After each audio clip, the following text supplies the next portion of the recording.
I've done most of the things in the professional wrestling world that I would have liked to do. Work your tail off and outstudy everybody. That's how you get ahead of on anything, whether it's wrestling or sport or business or anything. I love me some Derrick Jannetty. There wouldn't be a me without a him. Because I've been doing so many different loops, like with them, someone's like, hey, you're on WWE's radar. Hey man, your name is Marty the Moth. You're from the Moth tribe. You're a big kid who's not all there. That writing team just let me create. You want your character to be, but you just turned up. To be the only guy to actually like cash them both in on the same day, like that was, no one else had done that before. And I have a philosophy where I say yes and then I figure it out. I didn't even know Powerslap was a thing until recently. Powerslap 16, and that was probably one of the coolest weeks of my entire life. There was people saying, yeah, dude, after this episode, like we're for sure getting signed. Yeah, technically I wasn't eliminated.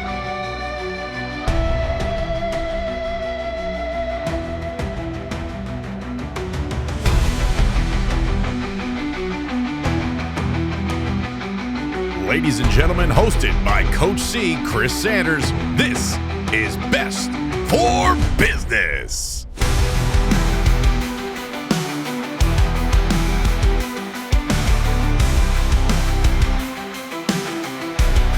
All right, everybody, welcome back to the channel. Another episode of Best for Business. I'm pumped for this one. Martin Casaus, thank you so much for joining me. Hey, yeah, man, thanks for having me on.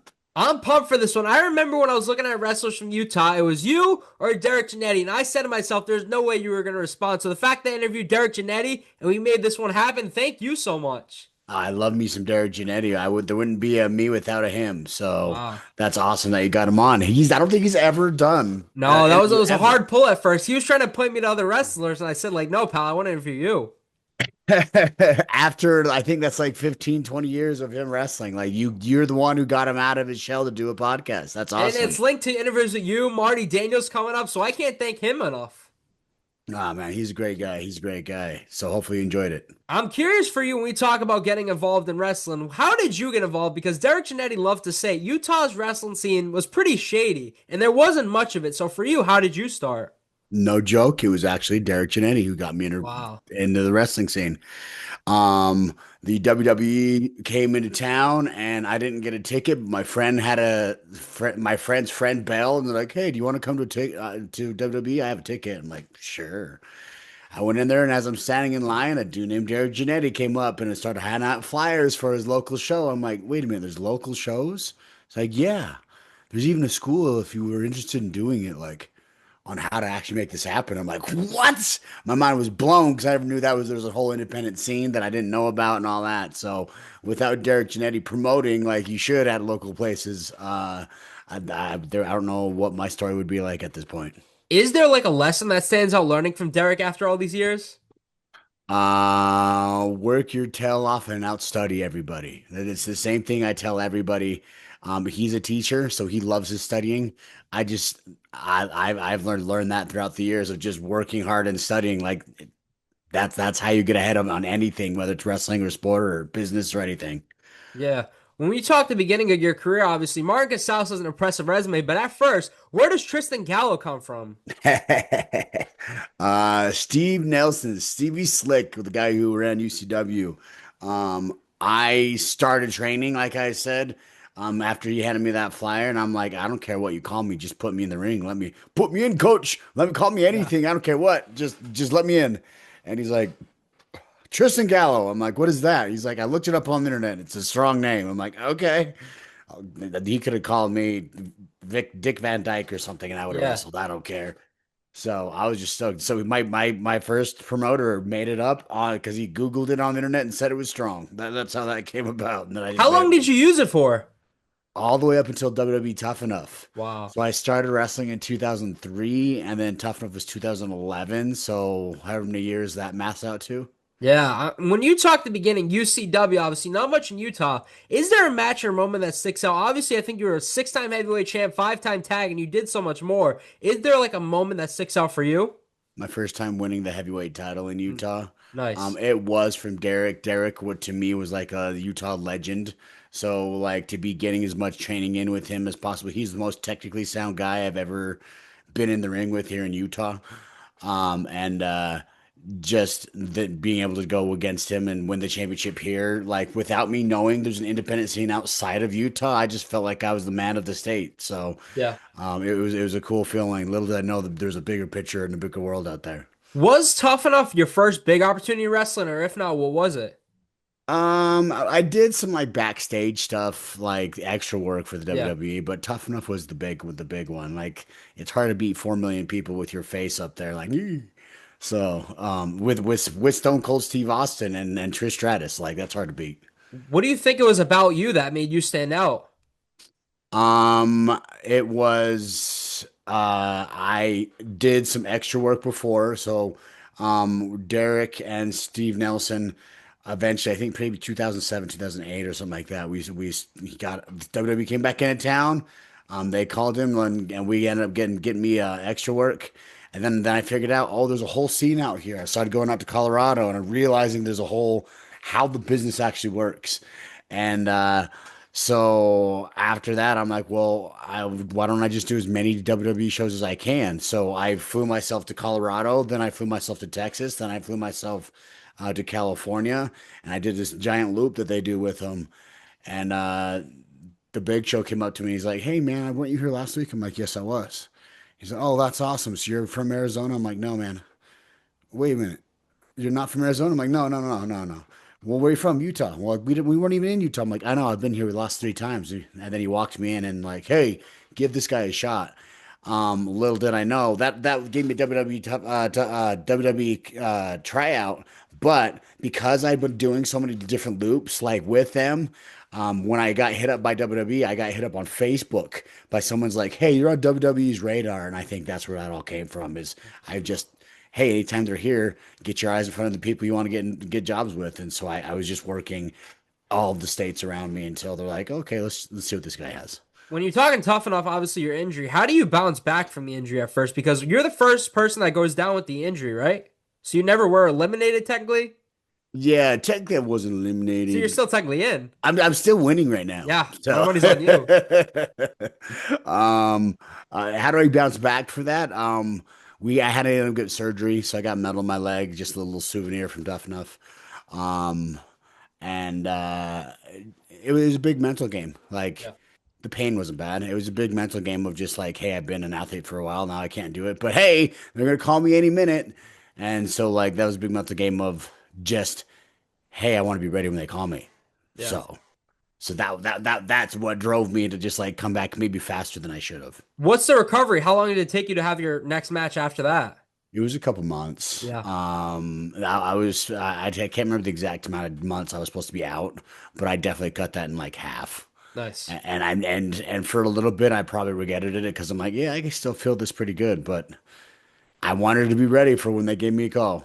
Do you still talk to anyone from your season? Because I remember like AJ Kirsch, I know he's doing stuff with the Savannah Bananas. Like your class was pretty good. My class was awesome. Obviously during Lucha Underground, I talked a little bit with Matt Cross and Eve Elise.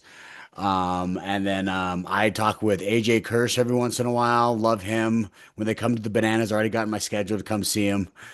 And Eric Watts is another great one that I still speak with anytime the WWE comes in. He's a writer for the WWE Nice. right now. So anytime they come in town, I can make sure to go out to dinner with him and give him some hugs and bum squeezes. Wow. I'm curious from your perspective. Derek talked about originally championship wrestling from Hollywood. Originally, they wanted you, and they just brought Derek alongside. Was there a match or moment for you that stuck out? Because I remember, like Derek, he just jobbed to the Bucks, I think. I think I was his tag team partner actually. Okay. And I think maybe that one because they did such innovative stuff at that And point. they did like 4 or 5 matches, right? Yeah, like nonstop. Like these guys were workhorses and with so many different innovative stuff that like how do you remember all this? Like and it wasn't just like the same spots in every single match. Like they had something innovative for every different situation and it stuck out to me because at that time I don't know that just stuck out to have such flashy, cool stuff that the Young Bucks did. And they still do. Now Yeah. they're great. Young Bucks have always been great and kind to me. How does I know you briefly talked about it and going underground, but how does your opportunity for Lucha Underground start? No joke from WWE Tough Enough. Wow. It's funny because like life works cyclical. Like Yeah. you don't get an opportunity without the prior opportunities. The same person, Eric Van Wagenen.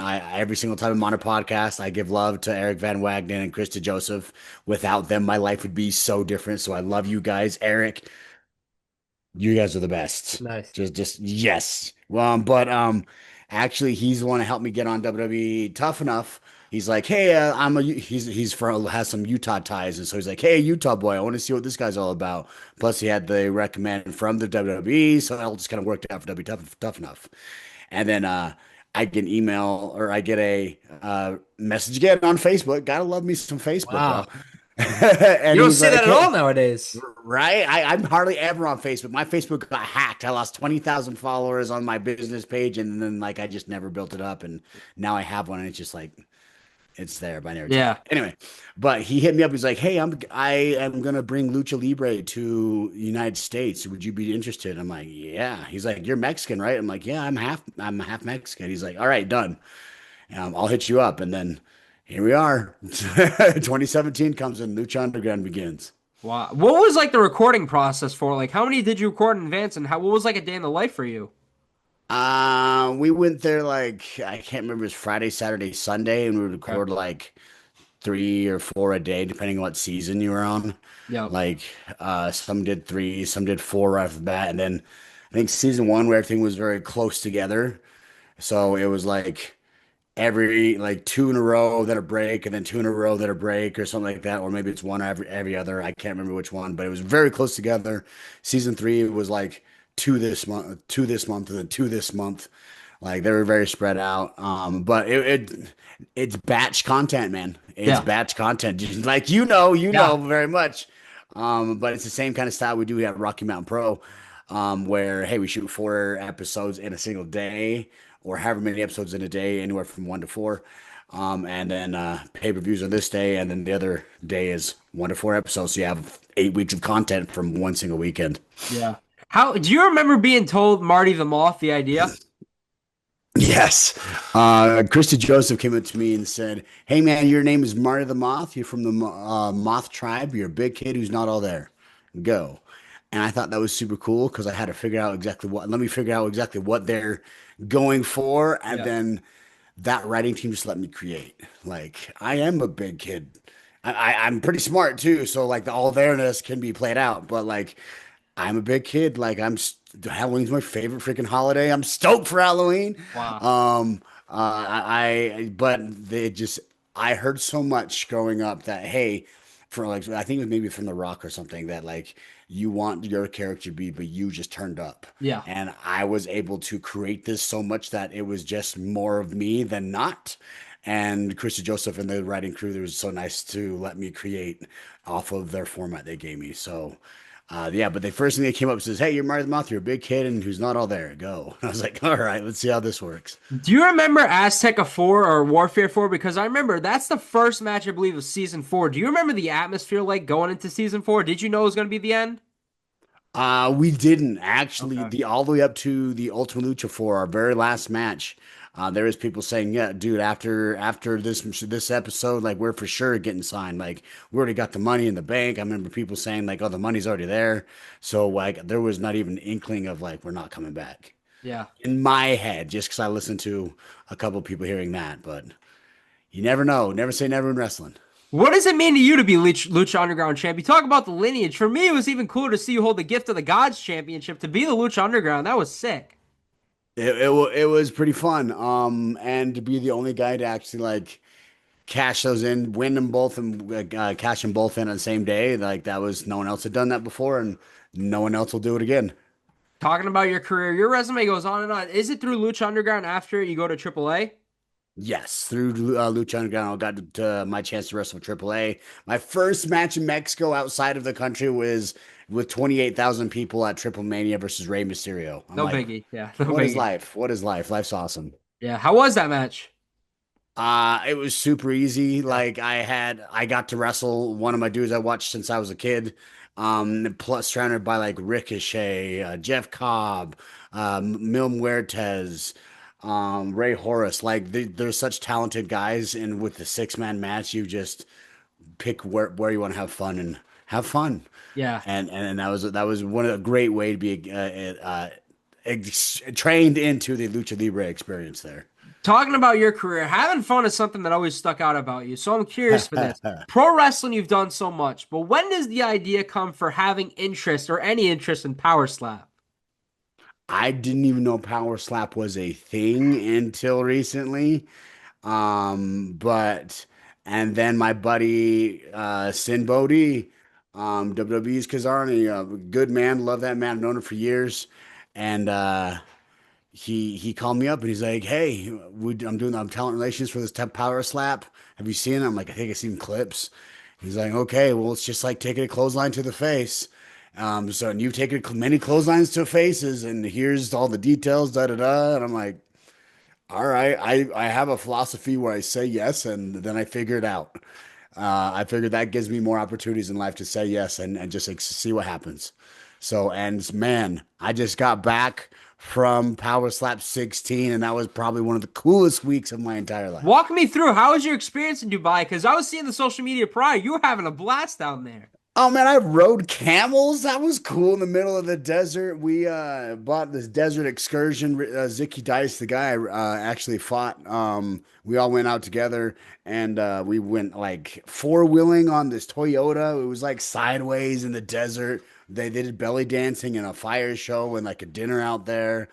I got a henna tattoo. Ah, Like I'm in the smoking shisha in the middle of the desert. Like it was so cool. The royal family like loved all the UFC fighters and the Power Slap fighters out there. So they gave us like royal garbs. Like they custom fit stuff and had it sent to our room from the royal family. wow. Like I went to SeaWorld. I always giggle that like so UFC hooked up all these different things and SeaWorld being one of them. And like I at SeaWorld is just like a small part of this amazing experience that I had. And then I fought and I got to experience Power Slap for the first time. And man, it was like a vacation where in wrestling, I don't get to go see a lot of places. Is go to the wrestling show, go to the arena, go fight, go eat with the boys after, because then you got to wake up early for TV the next day. Yeah. Like this gave you a chance to a whole week there to enjoy the sights and see stuff. The UFC takes care of their people. Dana White's really good to his people. Were you close with Zicky before, and how'd you find out it was going to be Zicky you're facing? Actually, yeah, a little bit. Okay. I met him out when I was at the Nightmare Factory. I went to Cody Rhodes' Nightmare Factory right before I got married, and Zicky was there. And if you've seen Zicky, you know he's one of the most entertaining men in the world. Yeah. And so I've known him. I've known about him. Didn't get as many chances to hang out with him as I would have liked, but still got to hang out with him a little bit. And we never got in the ring with him. And then they're like, "Hey, we're shooting for you and Zicky." And I'm like, "Hey, that's awesome. I get to be in there with a friend." And I wouldn't have wanted it with anybody else except for Zicky. So it was really cool. I hope his face heals. It looks like I broke four bones in his face Wow. with those three slaps. So my bad, brother. I love you, and hopefully we can come fight again sometime. Was there a reason your fight wasn't documented or posted, or is it going to in the future? It will be there. It was both of our debuts. Okay. So like we were the prelims of like the early card matches. We took a vote. Here's the great thing about wrestling community and some of the communities we have is they put out like, hey, a main card fell off, so there's another card that could come up and be on the main card. We're like, oh, okay. And so we started talking to people like, hey guys, let's vote here, da da da. And we blew everybody else out of the water. The wrestling community showed up, the streaming community showed up, so many different communities showed up, and they were all interested about this. And it just shows to Power Slap and like wrestlers can bring eyeballs. Yeah. So I think either way, it shows some great value for some wrestlers. When I look at your career, especially with game and everything, you've done so much, but how was your experience? You don't know when it's going to come out, but doing mocap for Virtual Basement, the wrestling code. Oh, bro, I'm a like we talked about our big kid who's not all there. I'm still a big kid. I love video games. I'm gonna Absolutely. stream tonight. Nice. Wednesdays nights are my streaming nights. I stream with my awesome community. But like being able to like, hey, this is going to be in a video game, wearing the mocap suit and having a camera right here to capture your own facials, like it's a trip because you're like, what do I do? I got to Yeah. think about this. But it's really cool to, I don't know, it's a bucket list item of mine. Like I think after the video game comes out, I've done most of the things in the professional wrestling world that I would have liked to do. So Yeah. Not it's only counting pro wrestling, when does energy drinks come in? That's insane. yeah, man. I've learned a lot. I went to college, got my college degree, like my parents all told me to, but it's like so much studying after that I learned the most in the field of just What being was a it? human. Business you went for? Or Yeah, I went business administration. I got a bachelor's degree in, and just like a bunch of learning after, where like, hey, the cash flow quadrant from Robert Kiyosaki, learning not to trade time for your money, to create assets to make money for you. The stuff like that is where I'm like, hey, I love wrestling versus being a stockbroker. I love the paycheck, but not the job necessarily. So trading time for money wasn't working for me there. Then even though I love wrestling, I'm still not getting paid unless I'm there kicking somebody in the face. yeah. So creating assets in ways of businesses that I can lower some of my tax implications and then create something where my money's working for me or a system is working for me instead of me working for my money. That's going to be the longest term easiest way to create wealth.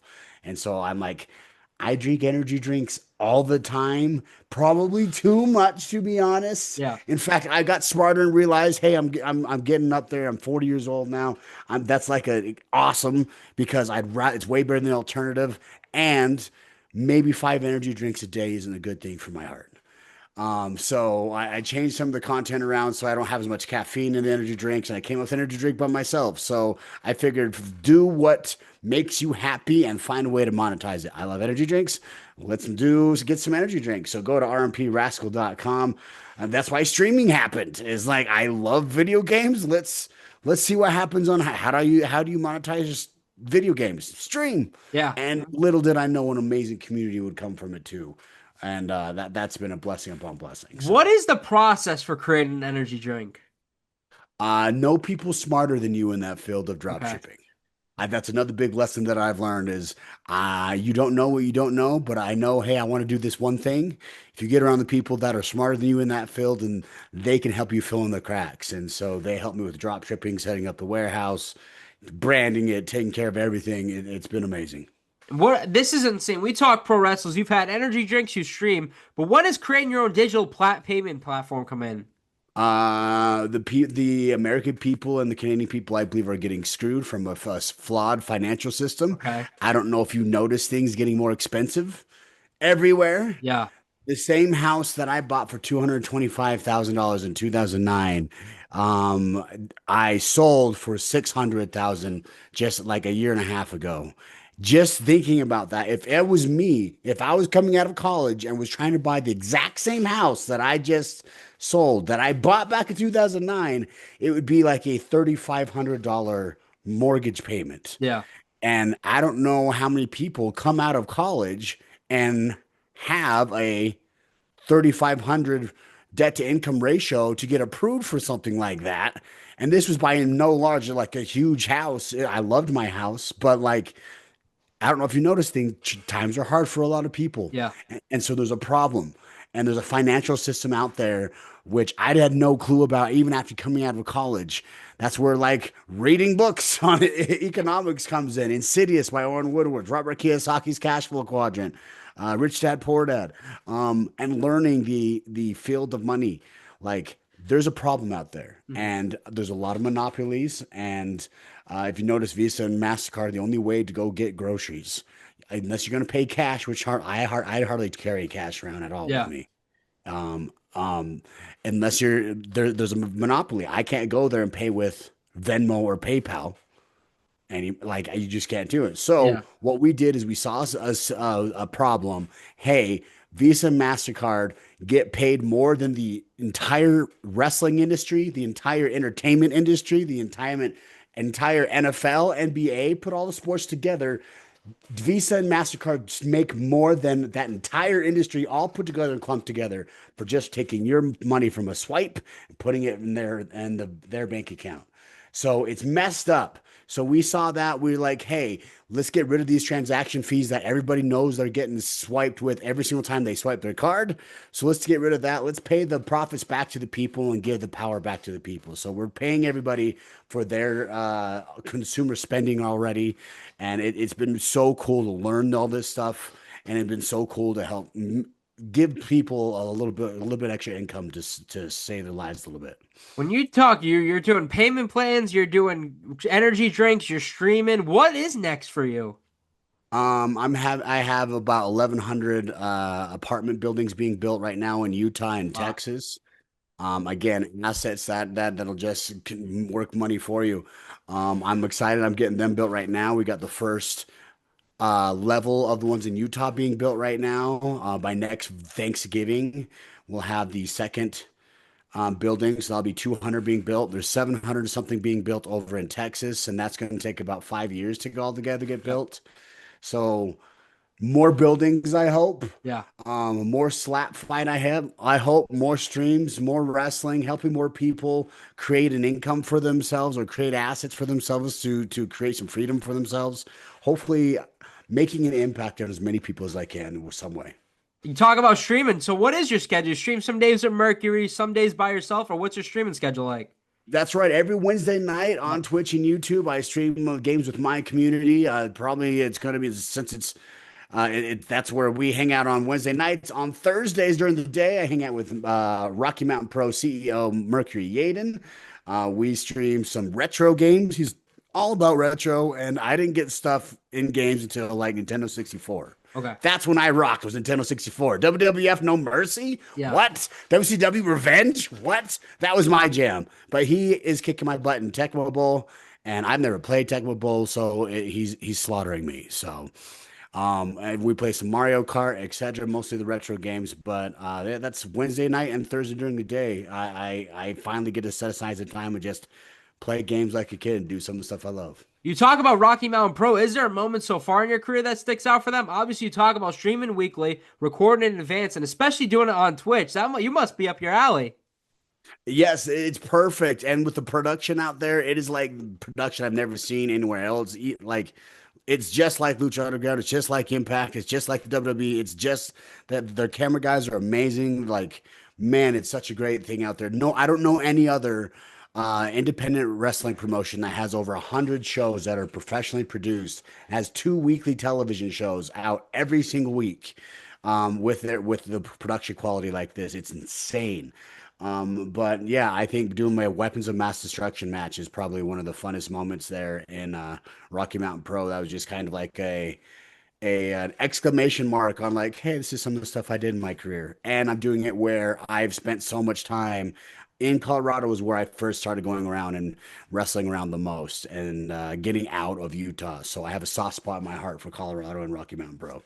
Is there anything in 2026 you set out to do coming off Powerslap when it comes to pro wrestling? Is there anything? Because you've done everything in wrestling pretty much.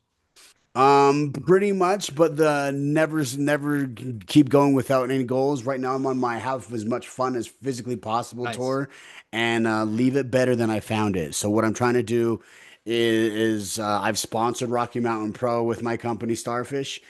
We are helping them get an extra check every single month. Meanwhile, I'm going to be there helping them for their TV tapings, help the guys out where I can. Pretty much leave wrestling better than I found it and leave people better than I found it. That's my big goal for 2026 is try to make the wonderful life that God's given me to bless to help as many people's situations get better as possible. Well, Martin, I can't thank you enough for doing this. I remember texting you long shot, not believing we made it happen. Thank you so much for doing this. Brother, if you don't ask the question, you'll never get a yes. So I say keep throwing that shot out there because you know what? It's been a blast up here and it went so quick. So Well, Martin, I've ended every interview the same. I asked Derrick Jannetty this, and I'll ask you this. The day you decide it's all done in wrestling, right now you're having fun, so it's not happening anytime soon. But the day you decide it's all done in wrestling, what do you want your legacy in wrestling to be? when Martin Casaus was here, it was always a good time and I was positively impacted. Nice. So Martin, I can't thank you enough. Thank you so much for doing this. Keep streaming. I'll put in the link in, and maybe one of these days I got to hop on or something. bro, you got to get on. I'd love to play games with you. Absolutely. We're going to record on Mercury Yating next month, so thank you again, Martin. Oh, awesome. It's going to be a fun one. He's got so much experience both behind the scenes, running a company as a wrestler. Dude, he knows his stuff. So keep rocking these interviews, man. You're rocking some good people. Thank you to Martin for doing this, and thank you, everybody, for watching this episode. This was Best for Business. Thank you for watching this episode of Best for Business. Don't forget to like, comment, and subscribe. Until next time, because this is Best for Business.